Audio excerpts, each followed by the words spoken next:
Hello दोस्तों, स्वागत है आपका इस नई वीडियो में जहां हम द सेडक्टिव वाइफ की कहानी को चैप्टर बाय चैप्टर पूरा एक्सप्लेन कर रहे हैं। आज हम लेकर आए हैं चैप्टर 9 का पूरा डिटेल्ड रिकैप और इमोशनल ब्रेकडाउन। पिछले चैप्टर में हमने देखा था कि इजे अब यूह्योन की पर्सनल असिस्टेंट बन चुकी है और ऑफिस में यूह्योन ने उसे अचानक ऑफर दिया कि आज रात वो अपनी सगी माँ के घर जा रहा है और वो चाहता है कि इजे उसके साथ चले, लेकिन असिस्टेंट की तरह नहीं बल्कि उसकी पत्नी की तरह। ये चैप्टर बहुत इमोशनल, बहुत हार्ट टचिंग और साथ ही काफी सिडक्टिव भी है। तैयार हो जाइए, चलिए शुरू करते हैं। सीन शिफ्ट होता है। कहानी शुरू होती है यूह्योन की सगी माँ के छोटे लेकिन प्यारे घर के बाहर से। इजे कार से उतरते हुए चारों तरफ देखती है और मन ही मन सोचती है, शादी के बाद से मैंने यूह्योन की माँ को कभी नहीं देखा। पूरे 1 साल हो गए। उन्हें मुख्य परिवार के बड़े घर से निकाल दिया गया था जब यूह्योन जर्मनी चला गया था। कितना दर्द होगा उन्हें, और यूह्योन को भी ये सब देखकर कितनी तकलीफ होती होगी। यूह्योन इजे का हाथ पकड़कर कहता है, चलो इजे, अंदर चलते हैं। तभी इजे अचानक रुक जाती है, घबराकर यूह्योन की तरफ देखती है और धीरे से पूछती है, रुको, तुम्हारी माँ को ये तो पता है ना कि हमारी शादी सिर्फ एक समझौता है, एक कॉन्ट्रैक्ट मैरिज?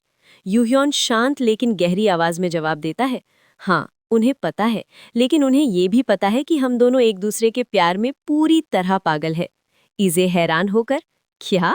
यूह्योन मुस्कुराते हुए समझाता है, उन्हें याद है कि मैं शादी के तुरंत बाद यूरोप चला गया था। उन्होंने मुझसे कहा था कि तुम्हारे साथ अच्छा बर्ताव करना। मैंने बस हाँ कह दिया था।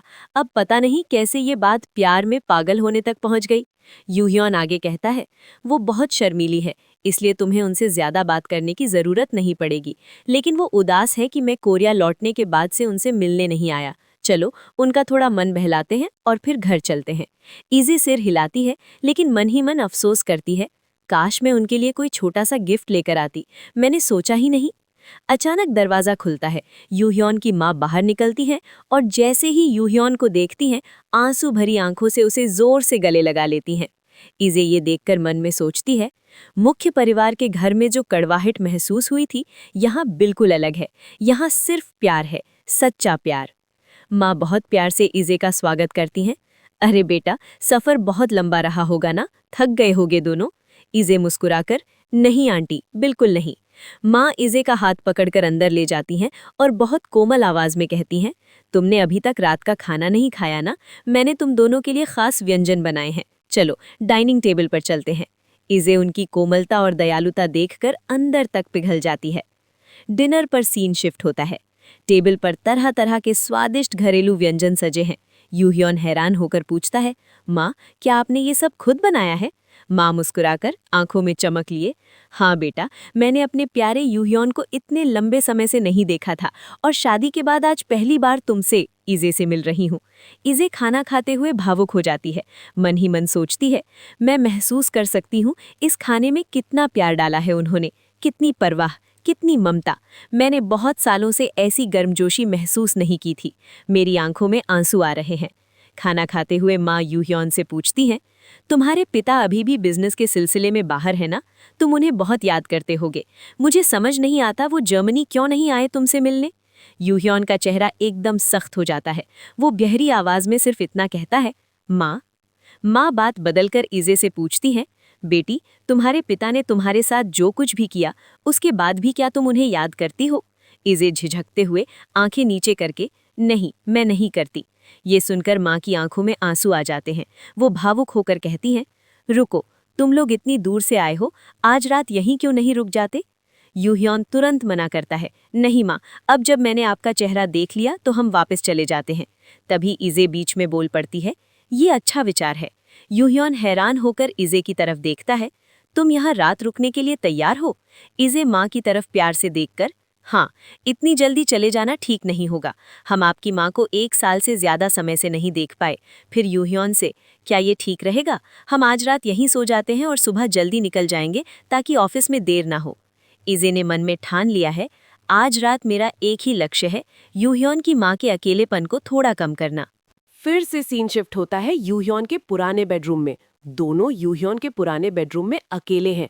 यूह्योन इजे से पूछता है, तुमने माँ से क्यों कहा कि हम यहाँ रात रुकेंगे, और वो भी एक ही कमरा शेयर करेंगे? इजे घबराहट में हाथ मलते हुए, मुझे पता है, मेरा कोई गलत इरादा नहीं था। यूह्योन अपनी टाई ढीली करते हुए शरारती मुस्कान के साथ। तुम्हारे इरादे तो दिन की रोशनी की तरह साफ है। ईजे, क्या इरादे? यूह्योन, बहुत जाहिर है। अगर तुम मेरे साथ रात बिताना चाहती थी तो बस सीधे पूछ सकती थी। ईजे हड़बड़ा जाती है। अगले ही पल यूह्योन ईजे को बिस्तर पर गिरा देता है और उसके ऊपर झुककर कहता है, जब तुम्हें पता है कि मैं तुम्हें ना नहीं कह सकता तो तुमने मुझे आजमाने की कोशिश क्यों की?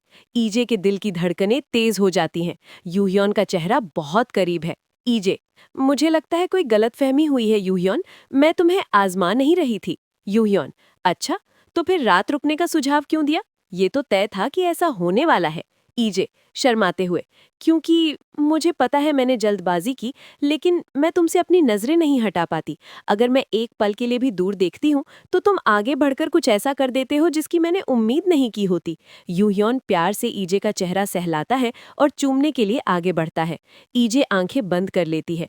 यूह्योन रुक कर पूछता है, तुम आंखें क्यों बंद कर रही हो? किस चीज की उम्मीद कर रही हो?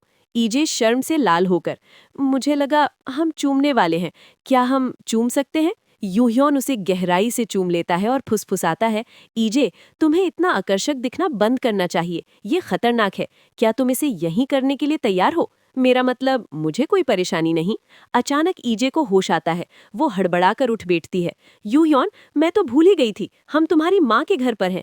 यूह्योन उसका हाथ कसकर पकड़ लेता है। तुम्ही ने तो यहाँ रात रुकने का सुझाव दिया था और तुम्ही ने मुझे लुभाया, लेकिन अब तुम रुकना चाहती हो। यूह्योन उसे और करीब खींचता है और पूछता है, क्या तुम दूसरे आदमियों के साथ भी ऐसा करती हो?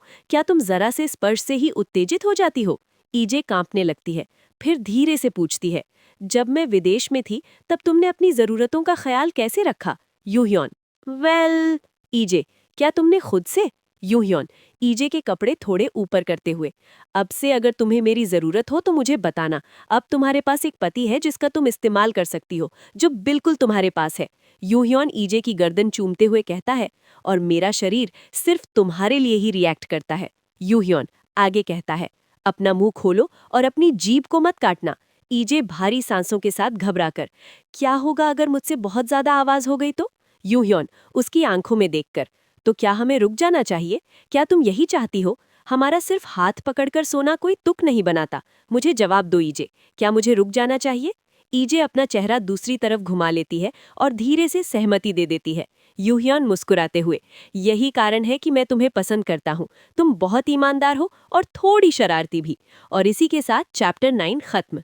दोस्तों, क्या बात है इस चैप्टर में। यूह्योन की माँ के साथ वो भावुक पल, वो गर्मजोशी, और फिर बेडरूम में वो उत्तेजक और रोमांटिक टेंशन।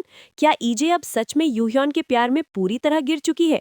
क्या ये रात उनके रिश्ते को अगले लेवल पर ले जाएगी? और अगले दिन ऑफिस में क्या नई चुनौतियां आएंगी? सब जानने के लिए चैप्टर 10 का इंतजार कीजिए। अगर वीडियो पसंद आया हो तो लाइक जरूर करें और एक कॉमेंट भी कर देना। आपकी कॉमेंट देखकर बहुत अच्छा लगता है। और चैनल को सब्सक्राइब करके बेल आइकन दबा दो ताकि अगला चैप्टर सबसे पहले मिले। मिलते हैं अगली वीडियो में, तब तक के लिए बाय।